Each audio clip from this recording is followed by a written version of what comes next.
This is a good time to notice any serial numbers. You can see there's a number 24 to the right of the focus rod, if I can get the lighting just right.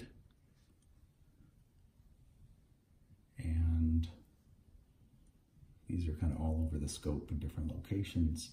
On the back of the mirror, there is a, well, that's a 119 or a 611. And if you have a mystery scope without a base plate or something, you can usually tell the factory that it's got certain numbers on it, and they'll know, they'll be able to look it up. So this is about as dismantled as it gets. And we'll send them off and put it back together again. With the focusing rod, it has a Teflon disc here. It was dished out pretty heavily, so I flipped it over. That simply rides in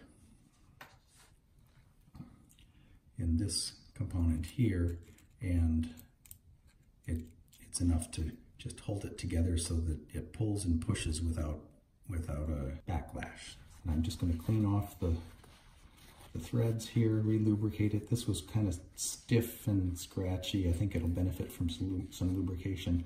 I really don't see any evidence of lubrication on this at all. And in the very old days, the focusing had a different feel, but I know it's going to feel better with a little bit of grease on there. You can see hardly anything came off except at the very ends. I decided to take this down a little farther because it's a good chance to see how the back plate is put together. So I'm removing the two rotation brakes, and then I'm removing this ring. I'm feeling a little lazy and I don't really want to remove the prism because it's working well. This scope has less lubrication, I think, than any I've ever seen. It's cleaner than any I've ever seen. It's a 1962, and you can see here, this is the surface that rubs against that flange of the back plate, and I can barely get any grease off of it. I think it could use a little bit more. Then I can show you how the rest of this is put together. So we can't do any of this with a mirror on, because what we're going to do is we're going to unscrew these 4 slot head screws, and this plate that has this outer diameter at my thumbnails will be removed from this ring that's externally threaded. They could have made it all in one piece, I suppose, but it's probably a lot easier to work with it this way. So just so you know, if you were in your control box and started unscrewing these 4 screws, what happens is this back plate comes out until your mirror hits this ring here. There is a plastic ring here. It's just very clean.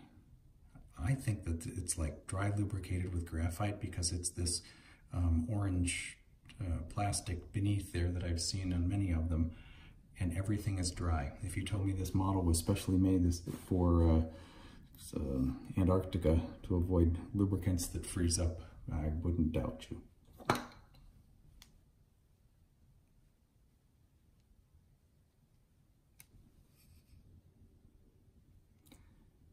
That's the last screw, and just being careful with my prism surfaces. This all should just come right out. There it goes. And be aware that this ring establishes the rotational position of the barrel when it's set, and so we want to make sure we preserve our orientation here.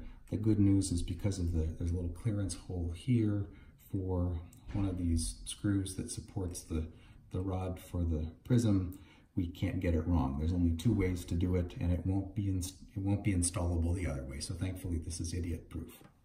And so there's no really reason for me to have taken this apart other than just getting a good look at it, understanding what the fundamental parts of a Questar telescope are, and of course we can clean it and make it look nice before we put it right back together.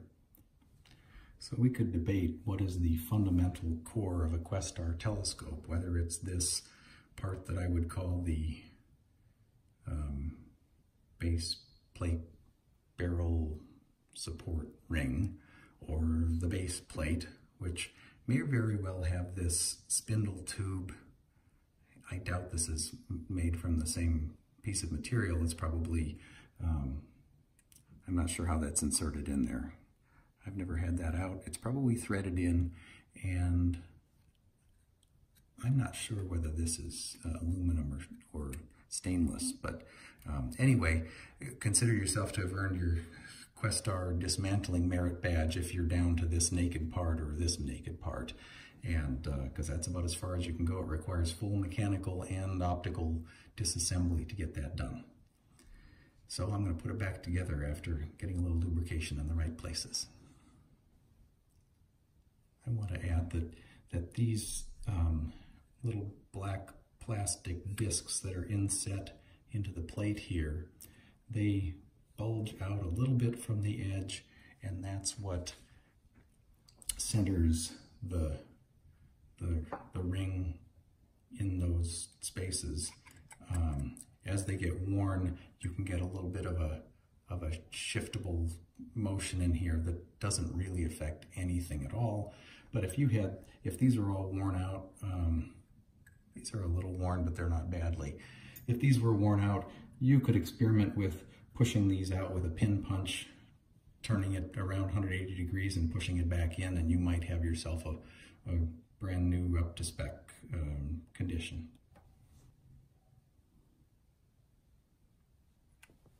And I doubt it's going to turn very easily, so I want to get those holes very nicely aligned so that we're not binding the slotted head screws that go in there. So that's assembled, and I just need to get the screws in.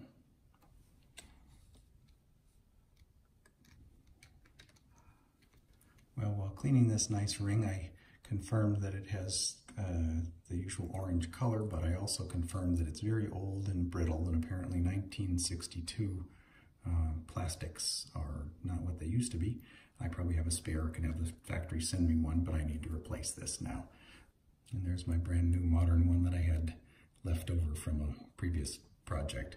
These 4 little scallops are supposed to align with those 4 plastic standoffs, and it's been my experience that this thing ends up turning anyway, but I think in this case it won't, since those standoffs are in good shape. So I'm going to put some lubrication on this front surface and on the rear surface of the ring, and that becomes our rotation point, the bearing point for the rotation of the barrel. A couple of little things. I keep telling myself only to lubricate one surface of that orange ring, and because this time the little notches held it from rotating, but what happened is it had a quick kind of a shuffle as those shuffled from one side of the notch to the other. So all I did was I took the ring that was greased on one side, flipped it over, and then I have half the grease film thickness on both sides because of what was on the ring, and now it feels really nice and slick. The next thing is to be aware of this ring. It has a set of 3 holes on each side, and it has, you get to pick which is going to be your top side. And so I'm just going to examine these and see if there's one side that's cleaner or more scratched. This one seems to have a little, oh, that's a fingerprint. So I'll just get it set and orient it the way I like.